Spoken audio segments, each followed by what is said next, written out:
entegrasyon maddeleri içerisinden en önemli konulardan biri de yerlerinden göç etmek zorunda kalan yurttaşların durumuydu. Yani bu savaş sürecinde özellikle yine işgal alanlarında bulunan halkın göç ettiği alan Cizire'de yoğun bir sıkışma da var aslında. Yani oldukça zor koşullarda bu göçmenler şu anda Cizire alanında sıkışmış durumdalar. Yine Kobani alanında sıkışan bazı göçmenler var. Girispi'den, Serikani'den ve Afrin'den göç etmek zorunda kalan. Bugün de bir heyet bu görüşmeler amacıyla Cizre'den Afrin'e geçtiler. Acaba bu konuda bir gelişme mi var? Yani Afrinlilerin dönüşüne ilişkin bir durum var mı? Oradaki sahadaki durum nedir? O giden heyetten bilgi alabiliriz mi acaba? Yani heyetten son olarak bir bilgi alamadım ama az çok çerçeveyi biliyorum. Hepimiz biliyoruz aslında. Yani aslında 10 Mart Anlaşması'nın da temel maddelerinden biriydi. Yerinden edilenlerin geri dönüşü. Afrin, Serikaniye, Gillespie katıldı tabii. 10 Mart Anlaşması'nın uygulanması, müzakere edilmesi, pratiğe sokulması Türkiye tarafından katıldı. Böyle bir savaş süreci geliştirildi. Türkiye tarafından organize edildi, yönetildi ve bugün bunu zaten Erdoğan da itiraf ediyor. Konuşmalarında işte Suriye'de başardık tarzında, Hakan Fidan da itiraf ediyor. İbrahim Kalın da, yani hepsi aynı şeyi söylüyorlar. Sanki Suriye'deki savaş onlarınmış ve gerçekten onlarındı yani. Niye tekrar bu konuya vurgu yaptım? Çünkü Şeyh Maksut, Eşrefi savaşları yine Tapka'da, Kase'de geri çekilme kararı aldı, çekildi ama Afrinliler Tapka'da vardı, Rakka'da vardı. Orada hem bir kısmı yine katliamdan geçirildi hem de yeniden göç etmek zorunda kaldılar. Yani bir düşünelim Afrinliler açısından. 2018'de yaşandı işgal. Tam 8 yıldır işgal altında Afrin. Afrinlilerin büyük çoğunluğu önce Şehba'ya göçtü. Oradan bir kısmı Şeyh Maksud Eşrefi'ye göçtü. Sonra her ikisinden de önce Şehba'dan sonra Şeyh Maksud Eşrefiye'den bu son süreçte göç etmek zorunda kaldılar. Yine Tapka'dan hakeza öyle. Yani 4 kez en azından göç etmek zorunda kalmış, yerini değiştirmek zorunda kalmış bir halk. Ama bu defa yani tersine gerçekten kendi toprağına dönüş olacak. Bu da anlaşmanın maddelerinden biri. Riskler taşıyor, evet. Yani şimdi 8 yıl içerisinde Afrin demografisi değiştirildi. Ben Afrin'i iyi tanıyorum. Afrin'de kaldım, çalıştım da. Afrin'in en az %96'sı Kürttü. Geri kalan kısmı, büyük çoğunluğu işte %4'ün büyük çoğunluğu Araplar, Ermeniler, Süryaniler, hatta Koçerler, Kürt romanlar diyorlar onlara da, bilmiyorum, vardı. Türkmenlerden de vardı sınırlı bir nüfus.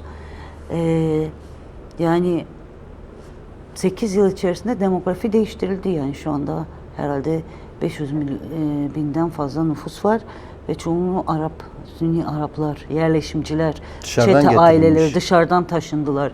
İdlib'den, Guta'dan, işte Hama'dan, Humus'tan, Suriye'nin çeşitli yerlerinden taşındılar. Biliniyor, Afrin doğası bir bütünen tahrip edildi. Yani o kadar ağaç kesildi, yakıldı, tarihini yansıtan işte tarihi eserleri çıkarıldı, dışarı satıldı, makineleri, iş sahaları yağmalandı, Kürtlerin evlerine el konuldu, hatta işgali destekleyen Enekeseliler bile işkence gördüler ve yüzlerce insan da katledildi. 10 bin civarı insan da kaçırıldı, fidyeler alındı. Şimdi bir geri dönüş olacak şu şekilde. 16 Şubat'ta zaten Afrin Meclisi de açıkladı. Yani 400-500 civarı aile ilk grup olarak gidecek. Bunlar kendi iç güvenlik güçlerini oluşturacak. Kendi meclislerini, kendi kendilerini yönetecekler. Bugün zaten iç güvenlik güçleri, Rojava iç güvenlik güçleriyle işte HTŞ Şam yönetiminin iç güvenlik güçleri de Afrin'e gitmişlerdi birlikte. Bu önemli, olumlu bir adım. Yani bu anlamda bu bir kazanım da aslında. Yani Afrin'e, halkın ardından Serekaniye'ye vesaire dönecek olması olumlu bir adım ama şu anda ilk etap Afrin. Çünkü Afrin gerçekten demografisiyle, her şeyiyle, tarihiyle bin yıllara dayanan bir Kürt şehri ve Bağız kemeri, Bağız'ın Arap kemeri politikası bile bu demografiyi bozamamıştı. Bu hafta içerisinde gidiş tarihinin netleşeceği ifade ediliyor ama riskler de var. Halen çeteler oradan çıkmış değil. Türkiye'nin işgal güçleri de halen orada. Yani Türkiye'ye, Evet. Türk askeri ordusuna, silahlı güçlerine bağlı üsler de var halen. Yani bu bir çelişki yaratmaz mı acaba? Yani çekildiklerini söylüyorlar ama varlar. Yani kırsal cephe hatlarında varlar. İçeride de MİT kesin doludur yani. Ama işte SMÖ, daha önce SMÖ diyorlar. Sonra şeye bağladılar. HTŞ yönetiminin Savunma Bakanlığı'na bağladılar ama yine Türkiye güdümündeler. Onlar da var hala. Normalde onların da çıkması gerekiyordu ama çıkmış değiller. Riskler var ama yine de yani bu riskleri göze almak gerekiyor. Her yerde risk var. Dünya çalkalanıyor. Yani önemli olan halkın geri dönüşü. Bunu en güvenli şekilde yapılması için Rojava yönetimi bir mücadele veriyor. Aslında sadece bugün mücadelesi değil. Biraz önce de belirttik ya, 10 Mart Anlaşması'ndan bu yana var bu gündem. Hep oyalıyorlardı işte. HTŞ Şam yönetimi diyordu işte biz garanti vermiyoruz. SM oradan çekilmiyordu önceki süreçte. Şimdi ama biraz daha örgütlü bir biçimde gidileceği için kendini koruma imkanı, biraz daha konjektürün olgunlaşması da farklı. Ama her zaman için her yer açısından, burası açısından da her zaman risk var. Evet. Şimdi belirttiniz. Peki Serikani'ye dönük herhangi bir şey var mı? Bir gelişme var mı? Yani şu anda değil ama ileriki aşamalarda o da planlamada var. Fakat Serikani'nin mevcut demografisi biraz daha Afrin'den farklıydı biliniyor. Ama planlama içerisindedir. Yani adım adım. Hemen birden hepsinin geri dönüşü değil, adım adım biraz daha örgütlü bir biçimde başlayıp deneyerek, yürüterek bazı şeyleri. Serikani'de var onun sonrasında ama şu an bir gelişme yok. Herhangi bir adım atılmadı oraya ilişkin. Benim Evet. bildiğim bir şey yok en azından. Evet. Şimdi siz de belirttiniz aslında, yani entegrasyon süreci içinde riskler barındırıyor. Özellikle Kobani hattına dönük. Bugün de bazı görüntüler vardı, bazı askeri sevkiyatların o bölgeye doğru. Yani direkt Kobani hattı olmasa bile Kobani'nin çevre bölgesine dönük bazı hatlar var. Şeyler var, yani konvoylar falan ilerliyorlar. Şimdi gerçekten biz bu entegrasyon sürecinin sağlıklı bir şekilde ilerlediğini söyleyebilir miyiz? Yani gözlemleriniz nedir o düzeyde? Riskler nedir? Kendi içinde tıkandığı noktalar var mı? Özellikle Kobani noktası mesela çok fazla gündeme geliyor. Bu entegrasyon süreci gerçekten bir şekilde bozulabilir mi? Tabii ki bozulabilir. Yani şimdi bozulma bir garanti yok. Aslında şöyle ifade etmek daha doğru olabilir. Yani her iki tarafın da mecbur kaldığı bir durum bu. Yani bu 29 Ocak Anlaşması da bu entegrasyon süreci de yani biliniyor karşı taraf, DAEŞ karakteri biliniyor, Türkiye ile ilişkileri biliniyor, kendi ideolojisinden dolayı tekçiliği, antidemokratikliği, erkek karakteri, cinsiyetçiliği, milliyetçiliği, işte bir sakallı bağız, bir sağ bağız olduğu hepsi biliniyor ve Türkiye ile ilişkileri. Yani hani Jolani yönetiminin, Jolani'nin, HTŞ'nin Bağız'a karşı işte bölgeyi İsrail'in çıkarları temelinde dizayn edilebilmesi için Bağız'a karşı yolu açıldı. Bağız rejimi birkaç günde düştü. O gün bugündür de uluslararası güçler ona Jolani ile ve HTŞ ile yürümek istiyor. Şimdi de öyle yani bu kadar katliam yaptılar. Yani önce Alevileri katlettiler, ardından Dürzileri katlettiler. Süveyde de hala kuşatma altındadır. O kadar İsrail'in garantisi olsa da halen kuşatma altındadır. Temmuz ayından bu yana düşünelim yani. Şimdi Kürtleri o kadar tehdit ediyorlardı. En son Kürt katliamını yaptılar. Tabii Arapları da katlettiler. Yani bu son savaşta şehit olan Arap savaşçı sayısı da 250'yi geçiyor, onu ifade edeyim. Ya da katledilen Arap aileler de var. Şimdi diğer tarafta yani KSD ve Rojava yönetimde paradigması çok farklı. Dünyaya bakış açısı, kurduğu sistem çok farklı. Demokratik, ekolojik, kadın özgürlükçü, yine koşullar doğrultusunda ekonomiye dayanan, tam olarak ekonomi uygulandı diyemeyiz ama burada karma ekonomik sistem daha çok ancak ayakta kalabilmek için belki gidiyor. Kurduğu sistem farklı, demokratik ulusa dayanıyor. Şimdi onların amacı ve Türkiye'nin amacı, ki Türkiye 10 Mart Anlaşması'nın uygulamasının öne geçti. Tasfiyeydi yani. Bir bütünen KSD'yi tasfiyeydi, özerk yönetimi tasfiyeydi. Her şeyin Şam'a teslim edilmesiydi. Onlar bunu başaramadı. Yani Rojava'da direniş kararı alındı. İşte Tapkarakka Derazor'dan çekildikten sonra Önder Apo devreye girdi. Rojava yine direniş kararı aldı. Kendi bölgelerini koruyacak. Cesaret edemediler ilerlemeye.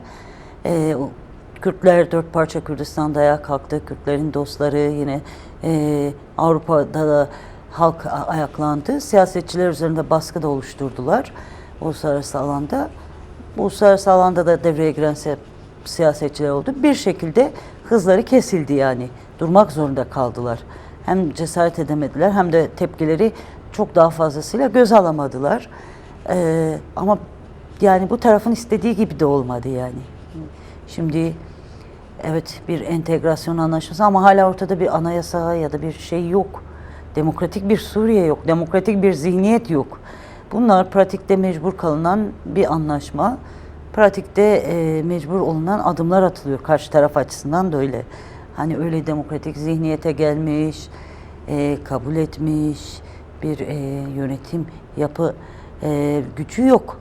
Böyle bir gerçeklik var. Şimdi iki karşıt güç. Evet savaş olmasın, kimse savaş, biz istemiyoruz yani. Gerçekten ilerici, insanlık, kadınlar, toplum, hiçbirimiz savaş istemiyoruz. Savaş, kan, katliam, hele hele karşında böylese vahşi, hiçbir ahlak tanımayan güçler olunca, hele hele yani bütün uluslararası güçler, devletler ortak bir konsepte buluşunca, ama savaş riski hep var, her zaman var yani. Yani şimdi hele Orta Doğu'da şu anda mesela İran'a müdahale gündemde. Her an her şey olabilir. Bu anlamda o risk her zaman var. Yani entegrasyon çalışmalarını demokratik çerçevede yürütmeye çalışıyor olsan da karşındaki güç DAEŞ. Ve arkasına yine DAEŞ gibi Türkiye'yi almış, hamisini oluşturmuş bir DAEŞ. Birçok şey söylüyorlar. Ama mesela arkadan arkaya aşiretleri de örgütlüyorlar. Türkiye ile Şam. DAEŞ'in açıklaması vardı işte dün. Mazlum Abdi'yi tehdit ediyordu. Sözde Jolani'yi ve Türkiye'yi de tehdit ediyor ama ben %99 bu anlaşmanın Türkiye istihbaratı, MİT yani ve Şam istihbaratı tarafından bu açıklamanın yazıldığını düşünüyorum. Bu kadar DAEŞ'li vardı sahada. Amerika tamam binlercesini götürdü Irak'a, belki ileriye farklı şeyler için hazırlıyor ama birçok yani bu DAEŞ'lerin yarısı da kaçırıldı HTŞ Şam yönetimi tarafından. Kaçtı demek bence biraz yanlış Kaçırıldı. olur. Yani serbest bırakıldılar. Yani serbest bırakıldı, yani belki daha uygun serbest bir kavram. bırakıldılar. Şu anda onlar için Halep'in kuzeyinde bazı özel kamplar yapılmış. Oralar böyle eğitim kampları gibi değerlendiriliyor yanlış anlamadıysam. Yani orada yoğun olarak onları besleme ve barındırma gibi bir pozisyonları da var aslında. Yani bu şeyden Aktan cezaevinden bırakılan DAEŞ'ler nereye gitti? Evet. Yok Halep'i kamplara gitmediler. Rakka'dan bırakılanlar. Rakka'daki Aktan'da. Evet. HTŞ'ye katıldılar. Nereye gittiler yani? Hol kampından zaten biliyoruz yani yıllardır Türkiye kaçırıyor kadınları ve bunu da özgürleştirme operasyonu olarak sunuyordu. Belki onların bir kısmı Halep'e götürülür ama birçoğu yani ülkelerine götürülüyor, Avrupa'ya götürülüyor ya da burada eşleri buradaysa burada bırakılıyor. İşte eski bir politikadır bu yani yıllardır Türkiye'nin uyguladığı bir politikadır. Bu SMÖ'ye DAEŞ'leri devşirmek için işte eşlerini de elinde tutuyor. Ondan sonra o işte DAEŞ'li erkeklere de gelin savaşın, böyle bir politikası var. Bu anlamda DAEŞ'i de harekete geçirmek isteyebilirler. Özellikle Haseki bölgesi, buralar. Yani bölgeye dönük bir saldırıyı direkt HTŞ eliyle de değil de yani DAEŞ eliyle yapma riski mi var? Yani ben HTŞ eliyle yapma riski yok demiyorum. Onu da yapabilir. Şu an çok mümkün görünmüyorsa da hiç olmaz diye bir şey yok. Yarın sabah ne olacağı belli olmaz. İşin içinde bir de Türkiye var. Hele hele böylesi bir süreçte. Ama bazı bölgelerde daha çok DAEŞ'le kaos yaratmaya çalışacağını düşünüyorum. O ihtimal bana şu an daha fazla geliyor. DAEŞ saldırıları, işte mesela bu Haseki, Kalmışlı'dır, işte bu hattır, Rimelan'a kadar olan hattır. Oralar için yani kendisi saldırsa saldırmasa DAEŞ'i harekete geçirirler. Evet. Böylesi bir gerçeklik var ama Kobani için risk yüksek. Kendilerine de saldırma riski. Herhangi bir kuşatmada zayıflatma durumu yok. Bu riskler var yani. Bunu herkes böyle bilmeli. Ona göre tedbirler alınmalı. Yani nasıl tedbirler burada var da ama gerçekten Kürt kamuoyu olarak, kadınlar olarak her zaman duyarlı olmalıyız ve eylemlilik halimiz artık farklı yöntemlerle sürebilmeli. Evet. Şimdi bu süreç içerisinde özellikle yani bir anti propaganda, bir algı yaratma durumu söz konusu. Özellikle 29 Ocak Anlaşması'nı bir teslimiyet, entegrasyon sürecini işte tamamen devlete bırakma olarak algılayıp veya toplumda böyle bir algı yaratarak aslında özerk yönetimi ve KSD'yi itibarsızlaştırma durumu da söz konusu. Şimdi gerçekten bunu nasıl anlamak gerekiyor bu süreci? Şimdi değerlendirdik, hani riskleri de içinde barındırıyor ama bu entegrasyon sürecine dönük bu saldırılar, ideolojik saldırılar özellikle. Bunu nasıl anlamak gerekiyor ve buna karşı nasıl durulması gerekiyor? Yani öncelikle şunu söyleyeyim. Elbette ki onların belirttiği gibi değil. Bunun bir özel savaş operasyonu olduğunu, algı operasyonu olduğunu biliyoruz yani. Bir takım yani troller devreye sokuluyor. Yine bir takım kişiler belki troll değiller ama uzun dönem bütün umutlarını uluslararası güçlere bağladılar işte. Amerika ile koalisyonla sanki SDG ortak, sanki Rojava'nın statüsü tanınacak, sanki hiç yani bu bir taktik ittifak değil de stratejik ortaklık gibi yaklaşanlar vardı dijital medya üzerinden. Onlar umutlarını uluslararası güçlere bağladıkları için yaşadıkları hayal kırıklığını da aslında Önder Apo'nun paradigmasına, Önder Apo'ya, buradaki sisteme yüklemeye çalışıyorlar. Şunu söyleyelim, yani ben hiç başarı elde etmediler diyemeyiz. Böylesi bir gerçeklik var yani. Sonuçta belki şu anda ne kadar kapsamlı bir öz eleştiri verilebilir bunu bilemiyorum. Koşullar çok farklı, savaş riski var, birçok şey çok hızlı. Ama ileriki süreçte ben Rojava yönetiminde KSD'nin bunun öz eleştirisini kapsamlı bir biçimde vereceğini düşünüyorum. Evet, hatalar oldu. Mazlum abi aslında bazı açıklamalarda değindi de yani Evet. yapılan eksikliklere.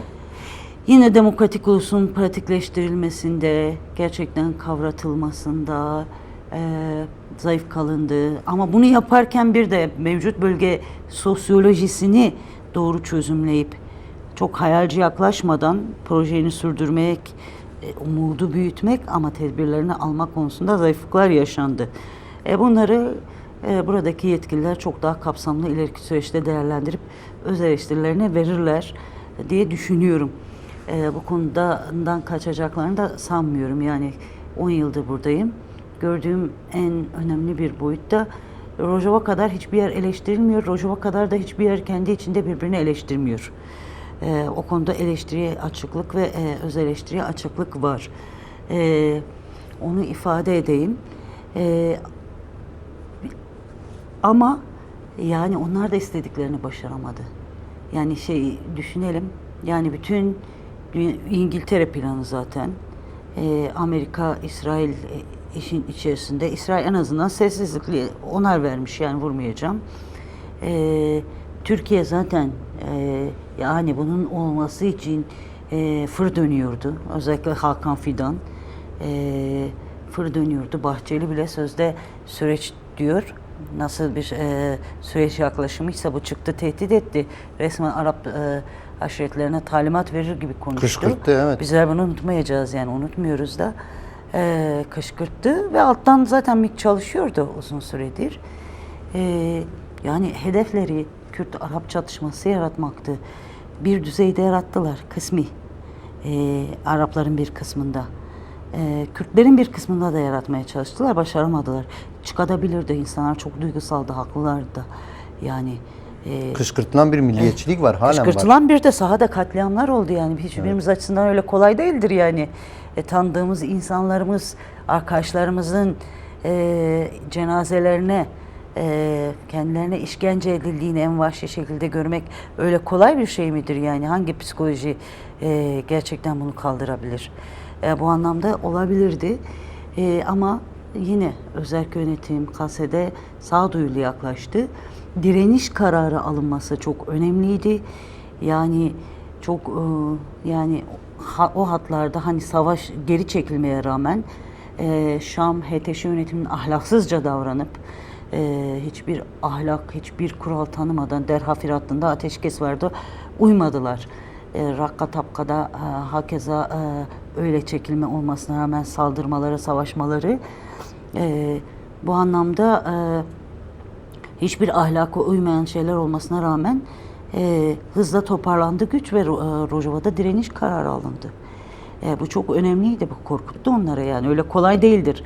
Sen belki Arap bölgelerinde birkaç günde sonuç aldın çünkü Kase'de oradaki kışkırttığın Arap halkıyla çatışmak istemedi. Ki zaten onların da çoğunun şu anda pişman olduğu söyleniyor. Kendi aralarında çıkar çatışmalar da var, bunlar biliniyor. Ve cesaret edemediler. Yine Önder Apo'nun devreye girmesi, kamuoyunun bu derece ayağa kalkması şimdiye kadar görülmüş bir durum değildi. Bu anlamda bir başarıdır. Şu anda halen burası kendini yönetiyor. O böyle çok eleştirenler, teslimiyet diyenler gelip Rojava'da tamam savaşmasınlar ama gelip bir kurumda çalışsınlar görelim ya da bir hafta bir ay kalsınlar yani. O kadar kolay değil. Bütün dünya Birleşmiş Jolani ile yürümeye kimsenin eğer bu direniş kararı olmasaydı, eğer Önder Apo devreye girmeseydi, eğer bu halk silahlanmasaydı yine Kürdistan dört parçasında ve Avrupa'da halkımız ayaklanmasaydı şimdi bilmiyorum delikten çıkmışlardı belki başvurada geçmişlerdi. Kimse de Kürtlerden, Kürdistan'dan, şuradan buradan bahsetmiyordu. Böylesi bir gerçeklik var. Yani o propaganda doğru değil. Bilinçli yayılıyor. Ve dediğim gibi bazı kesimler de var. Sadece kendi düşünüyor, kendi hayalleriyle yaşıyor. Umudunu uluslararası güçlere bağlamış. Böyle bir tablo görünce de bunu başkalarına işte harekete yıkmaya çalışıyor. Önder Apo'nun paradigmasına yıkmaya çalışıyor. Böylesi bir gerçeklik var. Bu tabii ki eleştirenleri tenzih ederek yani eleştiriler olabilir ayrı. Ama eleştiriler saygın bir üslupla, anlayarak, dinleyerek. Mesela bizler de dijital medya kullanıyoruz. Hayatında hiç Rojava'yı görmemiş, burada kimlerin yaşadığını, bu şehrin nasıl bir nüfusu olduğunu bilmeyen birçok kişi. Bunların arasında yurtseverler de var. Öyle şeyler yazıyorlar ki insan gerçekten kendini cevap vermemek için zor tutuyor. Yani sanki burada bir akıl yok. Burada bir tecrübe yok. Yani birbirine bu şekilde yaklaşmak doğru değil. Saygın da değil, güzel de değil. Aslında kendini de küçük görmek anlamına geliyor. Ben onu da ifade etmek istiyorum. Evet.